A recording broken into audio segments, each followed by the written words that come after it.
Rapendik on Streaming, era baru informasi dunia pendidikan. Apa kabar Anda semuanya, insan edukasi dan juga tentunya para peserta pembekalan TIK bagi guru Taman Kanak-Kanak Sistem Jarak Jauh, persembahan dari UPT Tekomdik Dinas Pendidikan Provinsi Jawa Timur.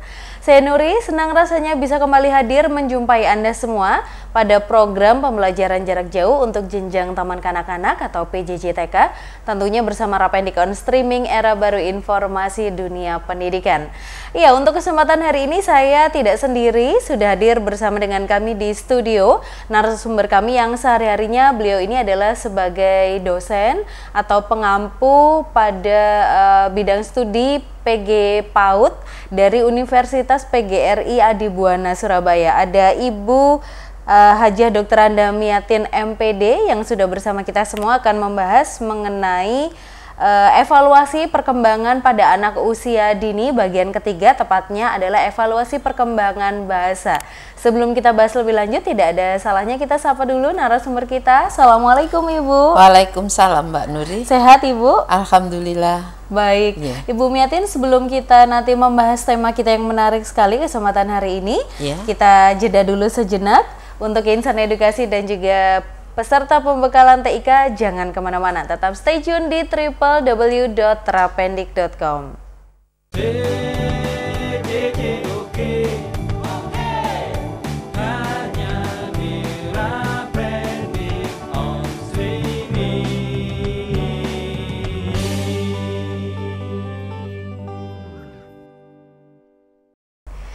Nah, insan edukasi dan juga para peserta pembekalan TIK bagi guru Taman Kanak-Kanak Sistem Jarak Jauh, seperti yang sudah saya sampaikan tadi di awal, bahwasanya kesempatan kali ini kita akan membahas mengenai evaluasi perkembangan anak usia dini bagian ketiga, khususnya yang akan kita evaluasi adalah mengenai perkembangan bahasanya. Seperti itu Ibu ya?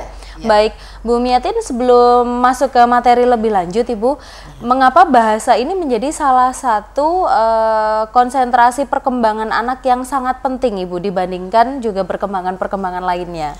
Karena bahasa ini adalah salah satu aspek perkembangan yang sangat penting bagi anak usia dini. Karena bahasa ini sangat mulai anak dalam kandungan, dia sudah mengenal apa yang dikatakan orang tuanya di dalam saat bercakap-cakap. Jadi melalui insting dari orang tuanya, meskipun dia masih dalam kandungan, insya Allah Allah memberikan satu hal yang mengagumkan. Dia mengerti apa yang dikatakan oleh orang tuanya. Begitu. Iya. Baik Ibu, kalau begitu langsung saja kita bahas materinya lebih lanjut, silahkan. Ya, terima kasih. Assalamualaikum warahmatullahi wabarakatuh. Para peserta pelatihan TIK, guru Taman Kanak-Kanak yang berbahagia, dan juga insan edukasi yang saya banggakan, pada siang hari ini seperti yang kita bahas tadi, yaitu tentang evaluasi perkembangan bahasa anak usia dini.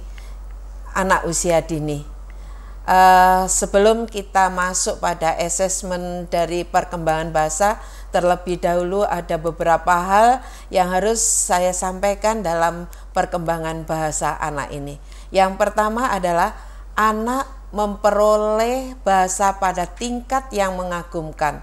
Mengapa dikatakan mengagumkan? Karena saat dia dalam kandungan, dia sudah mengerti apa yang dibicarakan oleh orang tuanya dan apa yang menjadi kehendak dari orang tuanya, sehingga dari pelatihan-pelatihan yang dilaksanakan, yang dilakukan oleh orang tuanya akan membuahkan suatu hasil yang sangat mengagumkan meskipun dia masih bayi.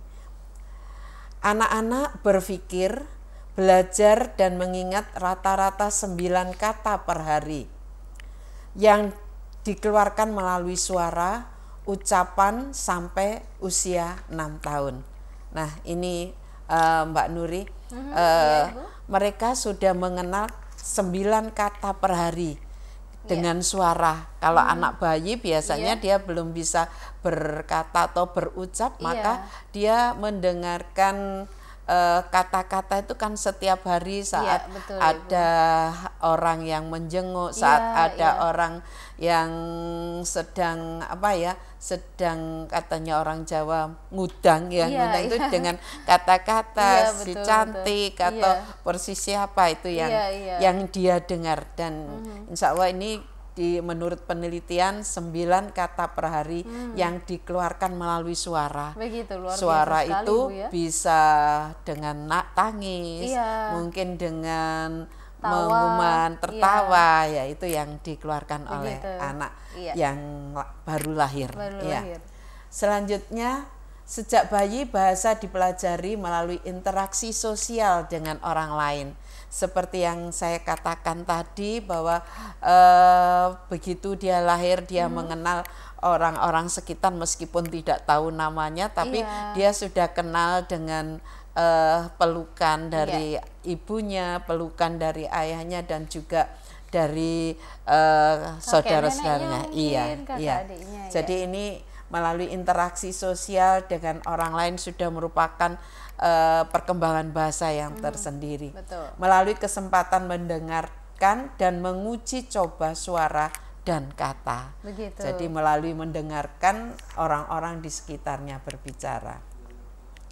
Sebagai tambahan, tata bahasa anak berdasarkan pada pertimbangan dan anak mampu memperoleh kata-kata dari percakapan.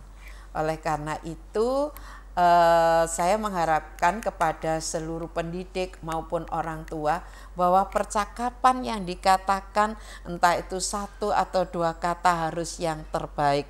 Karena anak-anak sering meniru. Kalau ada di sekitarnya ada kata-kata yang kurang baik, dia cepat sekali meniru. Betul, Ibu. Jadi ini perlu perhatian khusus bagi orang tua maupun pendidik. Dari interaksi dengan temannya dan juga interaksi dengan orang-orang di sekitarnya. Selanjutnya, bayi memperoleh bahasa selama beberapa bulan pertama, jauh sebelum mereka dapat mengatakan kata pertama. Meskipun dia belum mengatakan kata pertama, tapi dia sudah memperoleh semacam asupan kata-kata dari orang-orang sekitarnya. Melalui percakapan, anak mendapatkan model berbahasa serta membantu mereka menyusun sistem tata bahasa, memperluas pengertian di antara mereka, mengucapkan kosakata dengan ekspresif, dan menjadi motivasi mereka dalam berinteraksi dengan orang lain. Nah, kalau kita melihat bayi, kadang-kadang dia membuka mulutnya sambil itu seolah-olah dia berbicara. Dalam hatinya, mungkin dalam pikirannya dia sudah berbicara, meskipun dia belum dapat mengatakan kata pertama. Adapun tahapan perkembangan bahasa ini sudah masuk pada asesmen pendidikan anak usia dini. Kita mulai yaitu prabicara, yaitu sejak anak lahir sampai usia 10 bulan. Nah, yang kedua adalah kata-kata pertama, pemunculan nama 10 sampai dengan 13 bulan. Ini biasanya dengan pengulangan suku kata, jadi mama, papa itu yang bisa dikatakan oleh mereka. Yang ketiga, tahapan ketiga yaitu kombinasi kata, yaitu dimulai pada anak usia 18 bulan sampai 24 bulan. Ini anak yang usia 2 tahun sekarang sebagian sudah masuk di kelompok bermain. Betul, Ibu. Dan berikutnya tata bahasa mulai 20 sampai dengan 30 bulan, ini dia sudah bisa merangkai satu kalimat. Begitu. Dan ini menjadi satu acuan bagi para pendidik untuk melakukan assessment atau melakukan penilaian dalam perkembangan bahasa tersebut. Begitu. Ya. Adapun indikator perkembangan bahasa anak itu terdiri mulai dari usia 1 tahun. Iya, Ibu. Reaksi terhadap suara, yaitu dengan menangis dan memperhatikan orang bicara. Iya. Dia tidak dapat mengucapkan, tapi dia kalau ingin mengatakan sesuatu, yang paling banyak adalah menangis ya. Iya, yang betul, paling Ibu, banyak iya. menangis. Dan kalau dia ada orang yang berbicara, kadang-kadang dia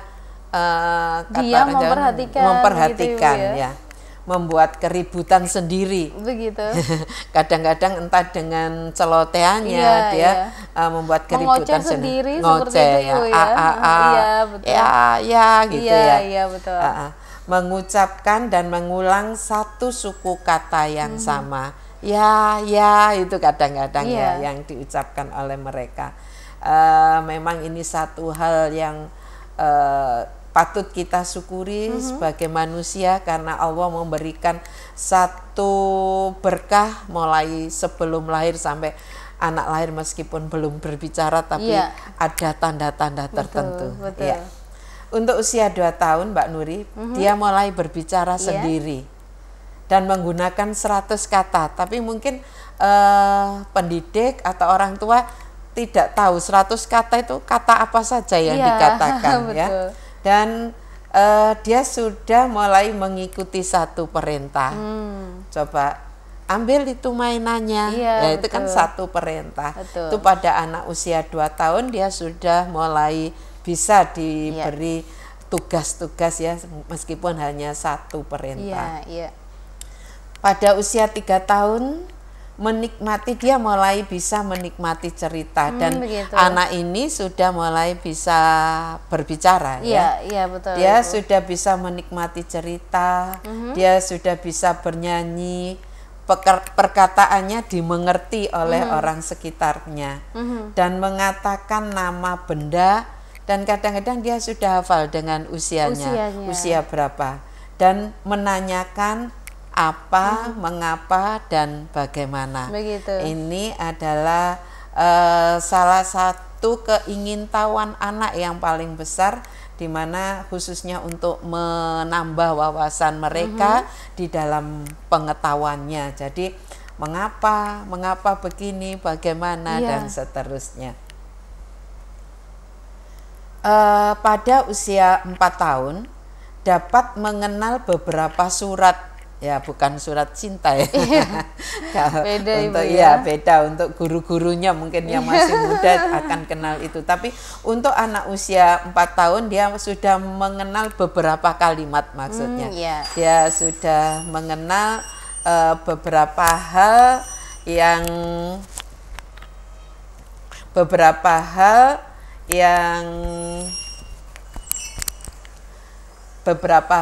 tentang kata yang familiar dalam buku sederhana atau ada tanda. Jadi dia sudah bisa melihat buku-buku buku-buku yang sederhana, maksudnya buku-buku yang gambarnya besar.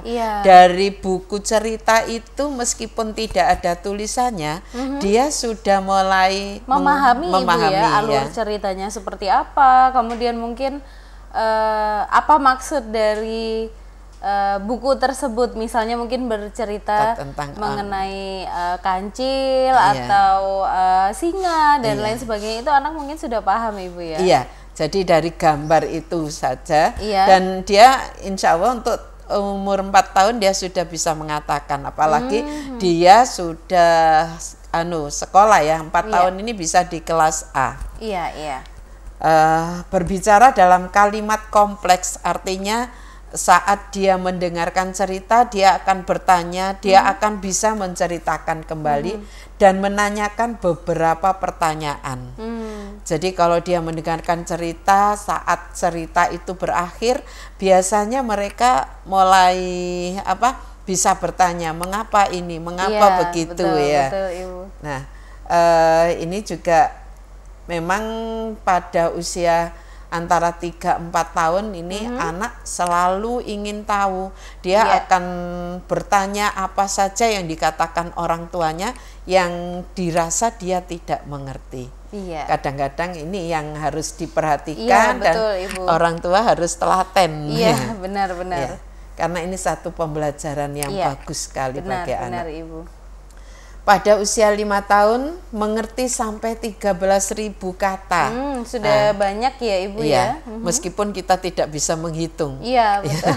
13.000 kata itu mungkin saat dia berbicara A, B, C, D, nanti mungkin yang kedua dia bisa E, F dan sebagainya. Itu menggunakan kata karena. Jadi mengapa dia melakukan itu, karena apa, dia sudah bisa mulai menggunakan kata tersebut. Mengerti, mengingat cerita, dan mengulanginya. Ya, jadi saat anak usia 5 tahun biasanya di dalam indikator pembelajaran itu anak diharapkan bisa menceritakan kembali apa yang telah diceritakan oleh gurunya, sehingga di sini guru bisa mulai memberikan penilaian apa yang anak-anak terima saat gurunya bercerita. Begitu, dengan pertanyaan, atau dia juga bisa menceritakan kepada teman-temannya. Dan dia akan senang kalau disuruh bercerita tentang pengalamannya saat dia berlibur dengan orang tuanya. Nah, itu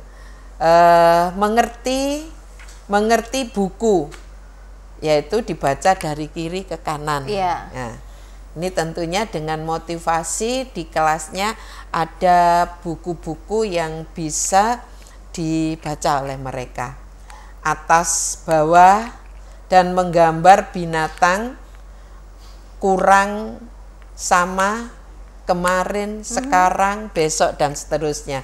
Itu kata-kata yang mungkin akan menambah kosakata mereka. Betul. Jadi, dan mereka sudah bisa menjelaskan Ibu ya, paham artinya kalau misalnya besok kapan kita pergi itu mereka sudah tahu seperti itu Ibu ya.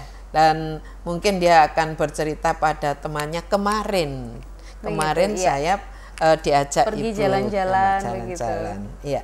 Yang ini adalah gambar. Kalau saat dia dengan gambar saja dia bisa bercerita.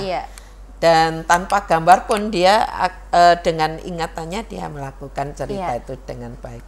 Yang berikutnya pada usia 6 tahun ke atas, berbicara dan mendengar kosakata dengan beberapa orang.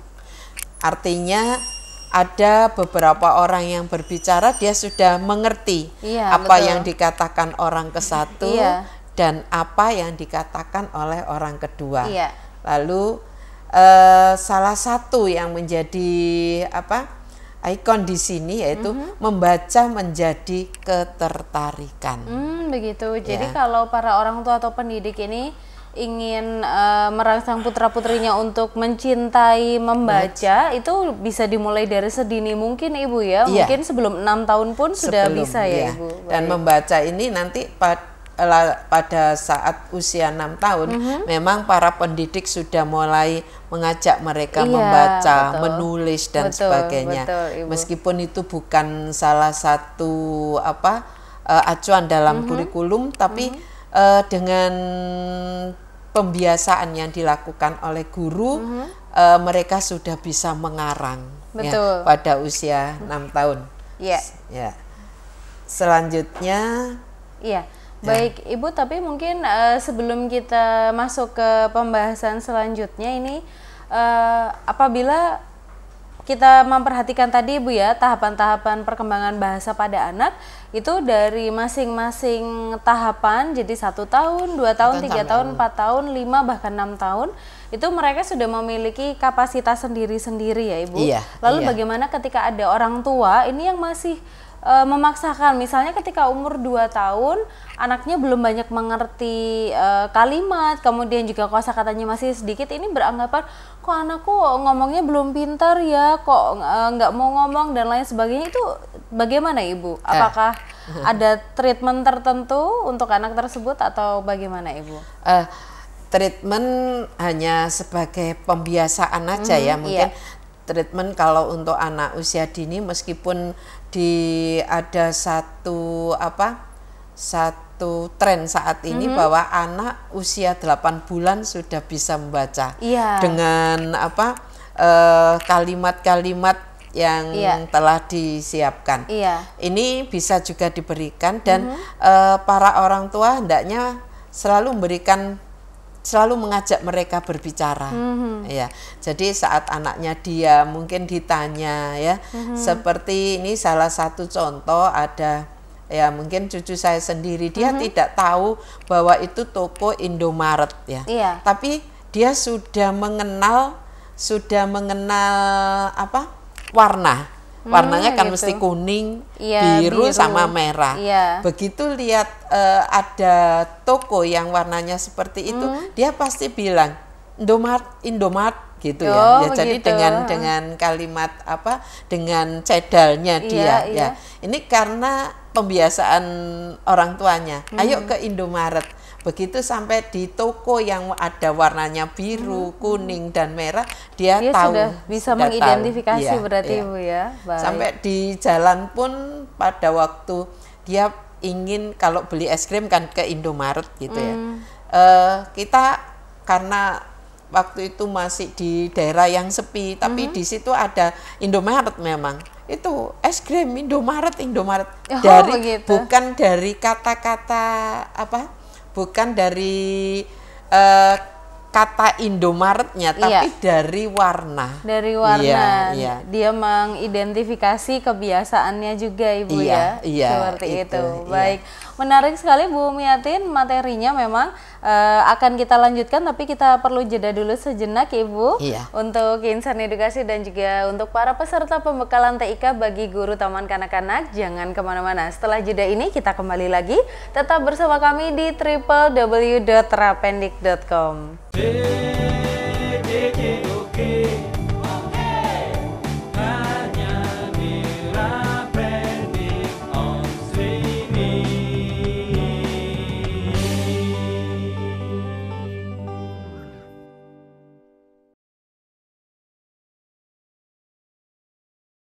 Terima kasih Anda masih bersama kami di www.rapendik.com, tentunya bersama Rapendik on Streaming, era baru informasi dunia pendidikan. Dan masih melanjutkan program pembelajaran jarak jauh untuk jenjang taman kanak-kanak dengan materi yang kita bahas adalah evaluasi perkembangan pada anak usia dini bagian ketiga, tepatnya adalah evaluasi perkembangan bahasa. Nuri masih bersama dengan Ibu Hajah Dr. Anda Miatin MPD membahas mengenai perkembangan tahapan bahasa pada anak. Nah Ibu, tadi kita sudah mengetahui bermacam-macam tahapan perkembangan pada anak ya, usia 1 sampai dengan 6 tahun. Lalu selanjutnya apa lagi Ibu yang perlu kita ketahui? Nah, setelah pendidik tahu tahapan perkembangan itu, maka kegiatan selanjutnya adalah bagaimana pendidik membuat langkah-langkah untuk menyusun instrumen. Begitu, untuk baik. Evaluasinya. Iya, baik, silahkan Ibu. Ya,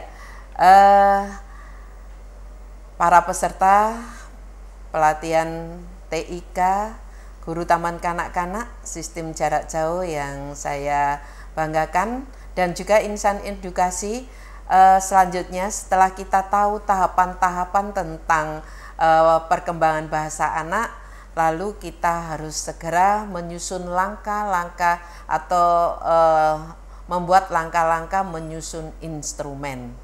Yang pertama mungkin ini sekedar untuk diketahui bahwa yang pertama adalah mengidentifikasi variabel. Variabel itu adalah segala sesuatu yang memiliki nilai. Jadi perkembangan bahasa anak yang bagaimana yang harus kita nilai. Yang menjadi variabel adalah perkembangan bahasa. Jadi perkembangan bahasa yang bagaimana disesuaikan dengan usia, disesuaikan dengan tahap-tahap perkembangan anak. Iya. Yang kedua, menganalisis teori, yaitu dengan mencari, mendeskripsikan teori yang berkaitan dengan perkembangan bahasa. Di dalam mendeskripsikan teori yang berkaitan dengan perkembangan bahasa, tentunya sebagai seorang pendidik dapat melihat dari teori perkembangan bahasa dan juga indikator yang sudah ada di dalam kurikulum anak usia dini. Berikutnya menyusun konstruk, yaitu mendefinisikan aspek perkembangan bahasa secara konseptual. Artinya di dalam perkembangan bahasa menurut Permen 58 tahun 2009 bahwa perkembangan bahasa anak bisa kita nilai dari indikator-indikator. Yang pertama adalah menerima bahasa. Jadi bagaimana anak-anak menerima bahasa dari orang lain atau dari orang tua maupun dari pendidiknya. Dan yang kedua adalah mengungkapkan bahasa. Di sini diharapkan pendidik bisa mengarahkan anak agar dapat mengungkapkan bahasa yang dimiliki kepada orang-orang sekitarnya. Yang ketiga adalah keaksaraan. Di sini pendidik anak usia dini diharapkan bisa apa yang dikatakan bisa dilakukan dengan cara menulis huruf-huruf apa yang dikatakan meskipun hanya satu kata. Misalnya perubahan yang terjadi pada fungsi alat komunikasi dalam diri anak secara kualitatif. Artinya alat komunikasi dalam diri anak itu adalah suara. Nah, secara kualitatif apakah suara ini anak ini sudah sesuai dengan tahapan perkembangannya atau belum. Jadi saat dia mengungkapkan bahasa dan menerima bahasa, dia dapat menirukan, dia dapat mengungkapkan apa yang harus dikatakan kepada orang lain. Nah, hal semacam ini bisa juga dilakukan saat anak-anak bermain. Biasanya sambil bermain, anak-anak ini meskipun kalimatnya tidak sempurna, dia pasti akan bercakap-cakap dengan teman-temannya. Dari bermain ini dia banyak sekali akan memperoleh kata-kata dari nama permainan dan juga dari ucapan-ucapan yang diterima oleh mereka, baik dari temannya maupun dari pendidiknya. Yang berikutnya menyusun definisi operasional. Mendefinisikan aspek perkembangan bahasa secara operasional atau dapat diukur. Misalnya, perubahan yang terjadi pada fungsi alat komunikasi dalam diri anak secara kualitatif melalui teknik interview. Artinya begini, untuk mengukur apakah anak itu paham dengan apa yang dikatakan orang dan dia bisa mengerti apa yang dikatakan orang lain, tentunya kita mengukurnya dengan cara interview. Nah, bagaimana dia nanti menjawabnya? Apakah betul atau salah? Apakah aksennya itu sudah benar atau belum? Dan biasanya ini dilakukan untuk anak yang sudah di kelompok bermain maupun di taman kanak-kanak. Begitu. Berikutnya yaitu menentukan dimensi dan atau indikator. Dimensi berdasarkan tahapan perkembangan anak, yaitu apa saja yang akan dinilai saat anak-anak itu melakukan kegiatan dengan gurunya. Dan indikator perkembangan ditentukan berdasarkan tahapan usia. alhamdulillah meskipun ini satu hal yang hanya sedikit atau minimalis ada di dalam kurikulum. Guru-guru itu sudah ada beberapa indikator untuk memberikan satu assessment pada anak-anak. Jadi memberikan evaluasi berdasarkan indikator-indikator yang sudah ada dalam kurikulum. Contohnya anak dapat mengucapkan suku kata awal dari nama suatu benda. Begitu. Ya. Terus anak dapat menirukan kata yang diucapkan oleh temannya melalui permainan. Ya, mungkin Mbak Nuri masih ingat permainan kalau dulu orang Jawa mengatakan main gentong-gentongan. Ada anak yang berbaris atau kata berantai. Kalau kata berantai, kalau dulu itu gentong-gentongan. Jadi satu anak diberitahu oleh gurunya, coba katakan ini umpamanya kita katakan mandi gitu ya. Nah, terus anak yang lain dibisiki oleh temannya.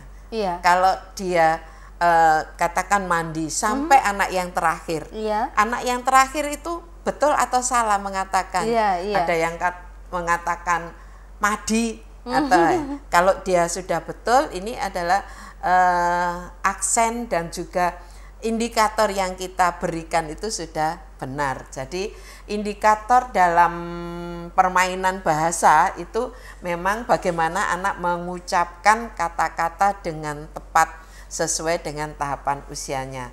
Kalau guru-guru melihat dari indikator yang ada dalam kurikulum, tentunya itu sudah disesuaikan dengan tahap usia anak. Jadi andaikan anak itu tidak bisa, berarti anak itu mungkin ada kelambatan dalam komunikasinya. Dalam berbicara seperti itu. Saya lanjutkan, yaitu setelah kita bisa mendefinisikan, yang berikutnya kita harus menyusun kisi-kisi instrumen, yaitu dari kodenya, aspek perkembangan, indikator dan subindikator yang berupa pertanyaan atau pernyataan. Berapa jumlah item yang harus ditanyakan? Ibu. Itu ada apa istilahnya? Ada rambu-rambunya. Bagaimana guru taman kanak-kanak menanyakan sesuatu hal pada anak didiknya, itu ada rambu-rambunya, tidak boleh menanyakan lerocos seperti kalau kita berbicara dengan orang dewasa.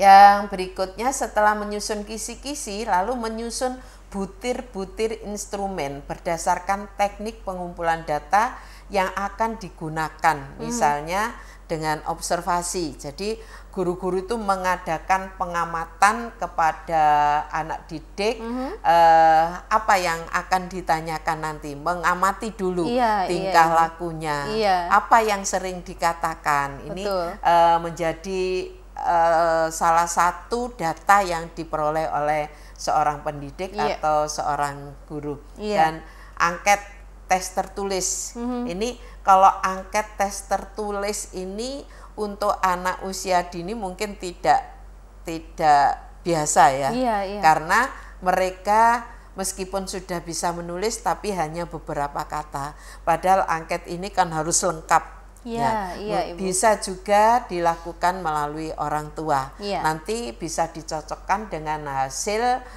observasi dari guru-guru dan wawancara dan teknik interview. Begitu. Jadi tes tertulis itu bisa kita berikan pada orang tuanya. Apakah anaknya dalam mengucapkan kata ini sudah betul dari hasil pengumpulan datanya, misalnya dengan observasi, jadi pengamatannya. Nah, di situ yang perlu dimengerti oleh orang tua. Jadi mengisinya tidak mengada-ada. Sesuai dengan kegiatan sehari-hari sang anak atau sesuai dengan realnya seperti itu, Ibu ya. Sesuai dengan realnya. Karena kalau tidak nanti akan berbeda hasilnya. Betul. Teknik interview berdasarkan indikator perkembangan bahasa anak. Jadi di kurikulum itu ada indikator digunakan oleh guru untuk membuat kalimat dalam interviewnya. Terus yang berikutnya yaitu analisis data instrumen perkembangan bahasa.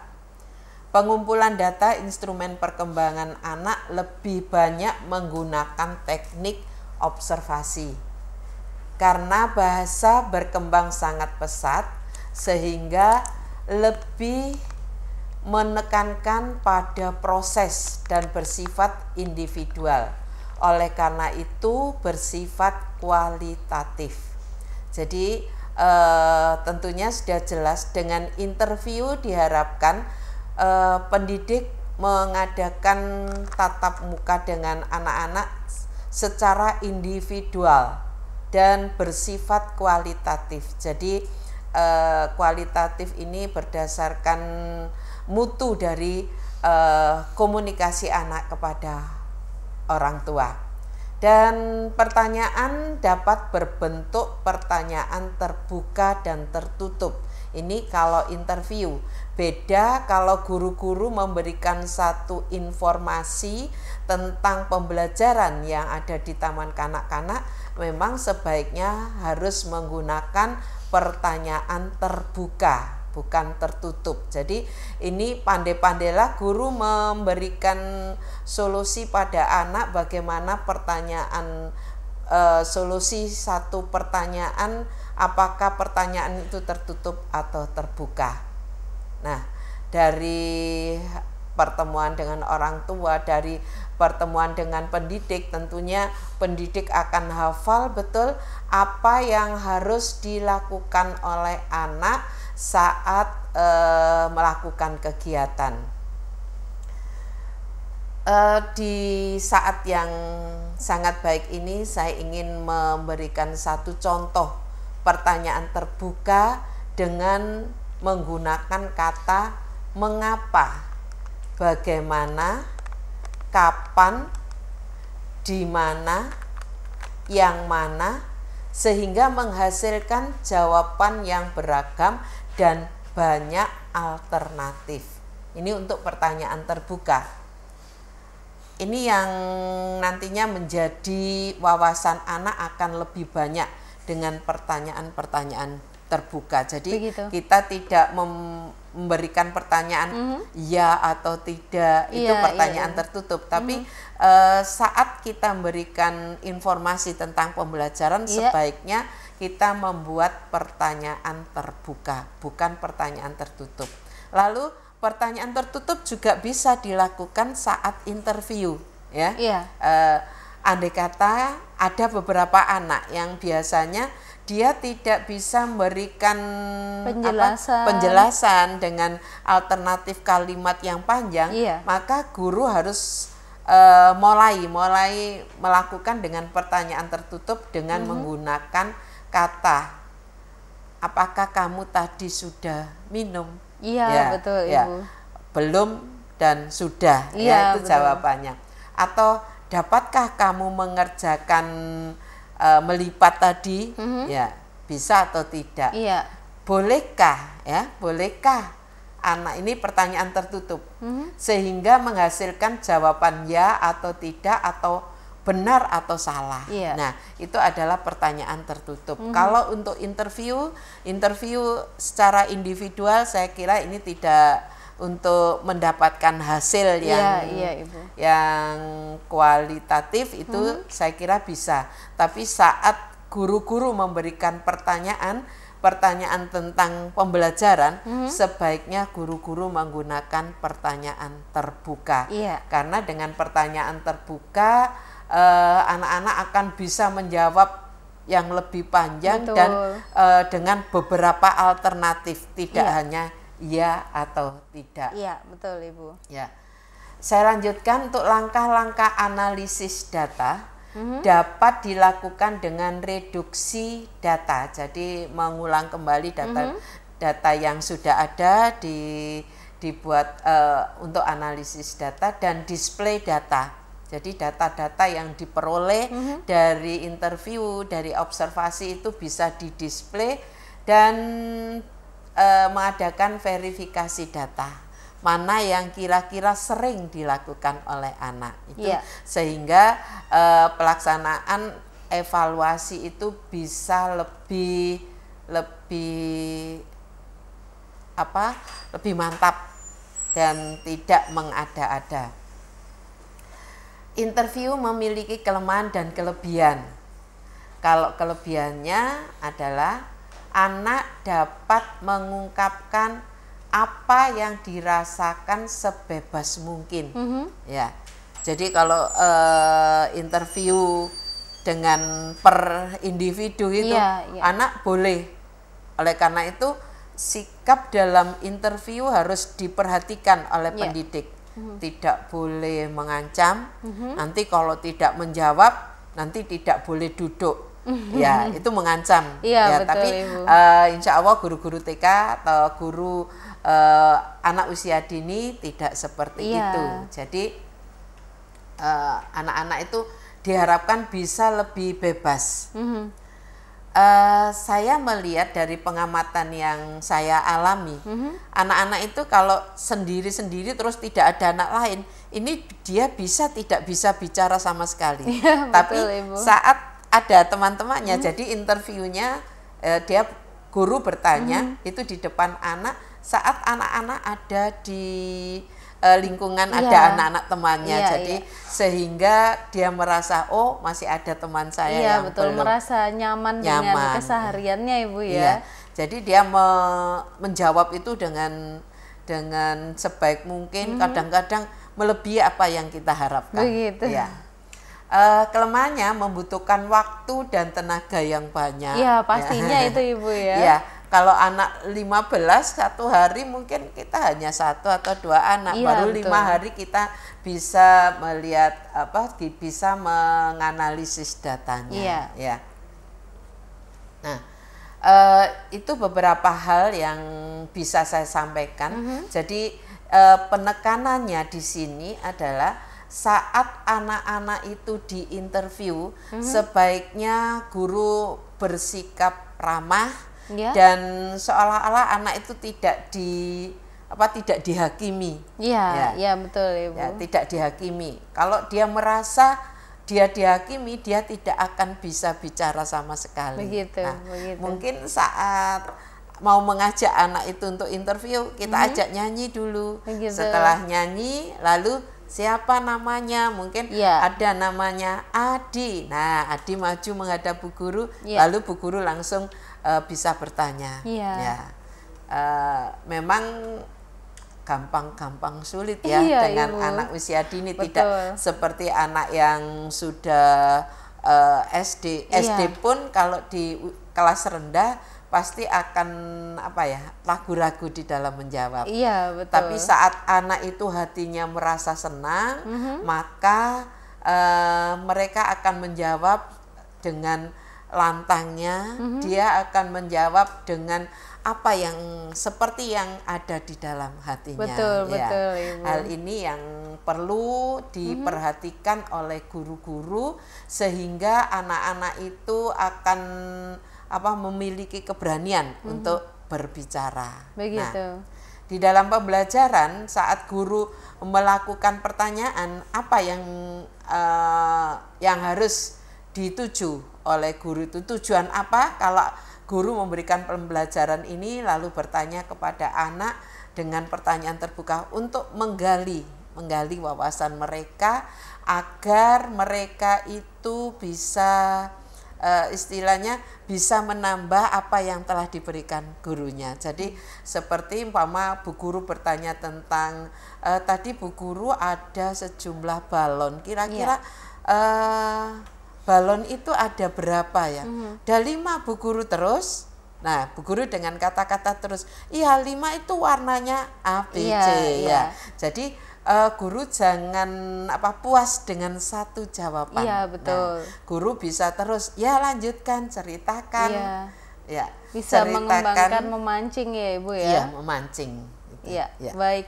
Bu Miatin, mendekati akhir segmen, barangkali ada kesimpulan yang bisa disampaikan terkait dengan materi yang sudah kita bahas kesempatan siang hari ini? Ya, dari kesimpulannya untuk materi tentang asesmen perkembangan bahasa anak usia dini, yang pertama adalah asesmen perkembangan bahasa dapat dilakukan sejak anak lahir, terus ada satu observasi.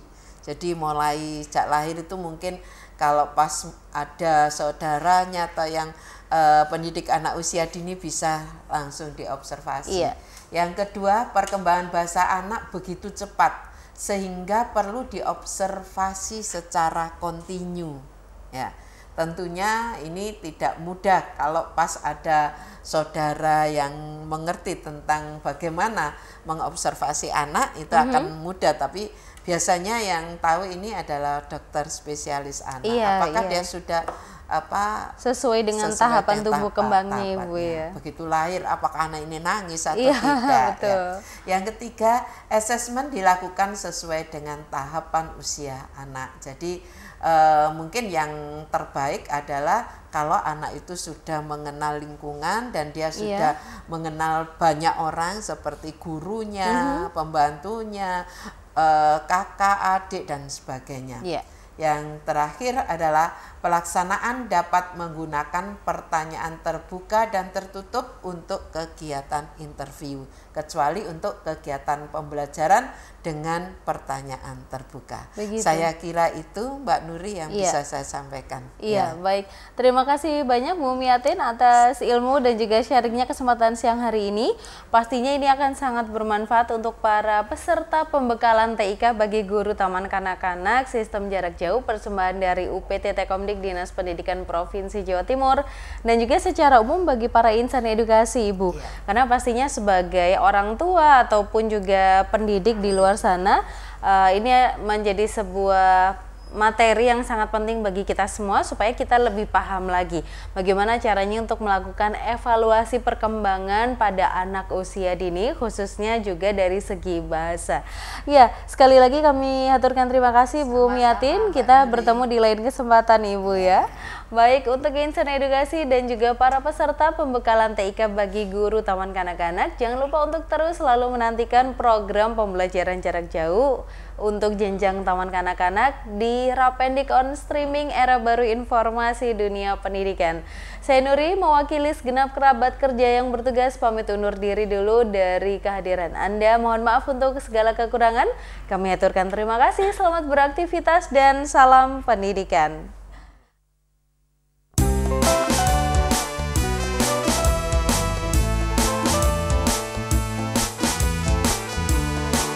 Benda